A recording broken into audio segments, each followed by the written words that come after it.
Lilith, the woman. The Bible tried to erase. You probably know the story of creation. Adam, the first man. Eve, the first woman, made from his rib to be his partner. The garden, the serpent, the fall from grace. It's a story that has shaped our world. But what if that isn't the entire story? What if there was another woman, someone who came before Eve? Meet Lilith. She was the first woman, created as Adam's equal, who refused to submit to his authority.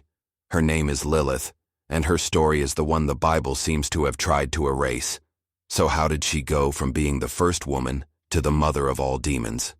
To figure that out, we have to dig into the stories that were left on the cutting room floor, the whispers in ancient texts that tell a very different story of rebellion, power, and suppression. Section 1. The First Equal. You won't find Lilith's full story in the book of Genesis, at least not directly.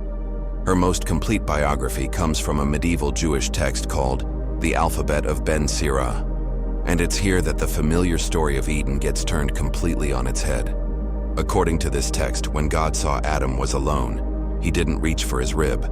Instead, he created a woman from the very same earth he used for Adam. Her name was Lilith. She wasn't an accessory or an afterthought. She was his equal, made from the same clay, under the same sky. And that, right there, was the problem. The very first conflict in human history wasn't about a forbidden fruit. It was a fight for equality. The text says that Adam and Lilith immediately began to fight. Adam demanded to be in the dominant, superior position. He told her, "I will not lie beneath you, but only on top.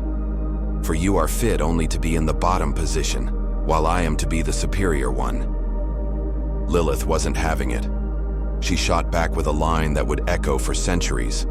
"We are equal to each other inasmuch as we were both created from the earth."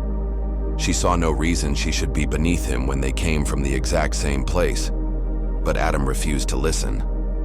So, faced with a choice between submitting and being free, Lilith did something both desperate and powerful.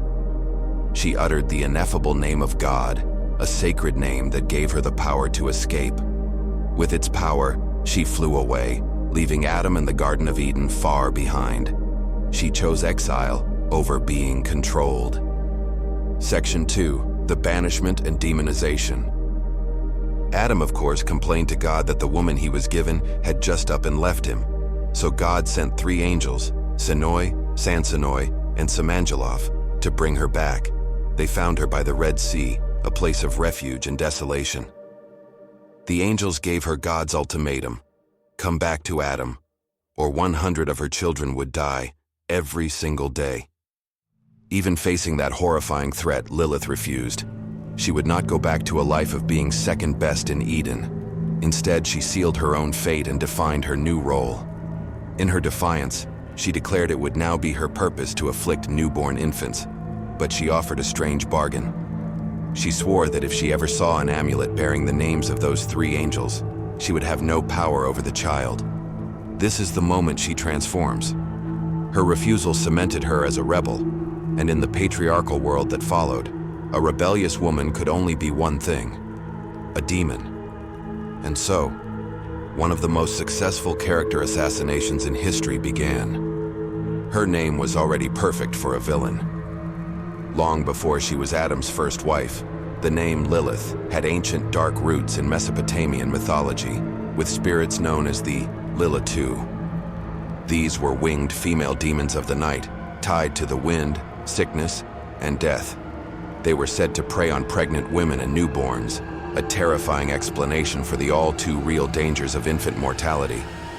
So, when later storytellers needed a villain, they didn't have to invent one. They just reached back into older, darker myths. A single cryptic echo of this ancient demon even makes it into the Bible. Isaiah 34:14 describes a desolate wasteland where a Lilith, or night creature, will come to find her rest. Over the centuries, in texts like the Talmud, her demonic resume just kept growing.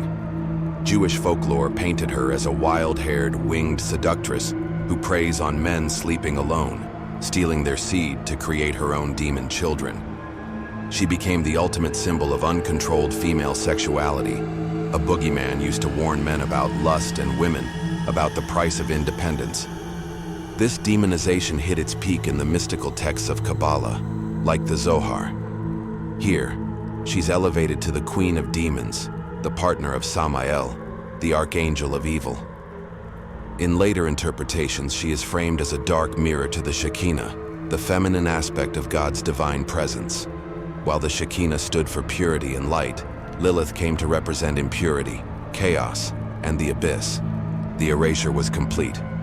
The story of the first equal woman was buried so deep under layers of demonic folklore that she was unrecognizable. She had to be vilified because her very existence challenged the system. A story where the first woman is compliant and created from man, like Eve, was a much better foundation for a patriarchal society. Lilith, the woman who demanded equality and walked away when she didn't get it, was just too dangerous to remember. She had to be made into a monster. Section 3. The Reemergence and Legacy. For centuries, Lilith was a figure of fear, a name whispered on protective charms and in scary stories. But stories have a way of surviving, and in the modern era, Lilith's story was rediscovered and seen through a completely new lens.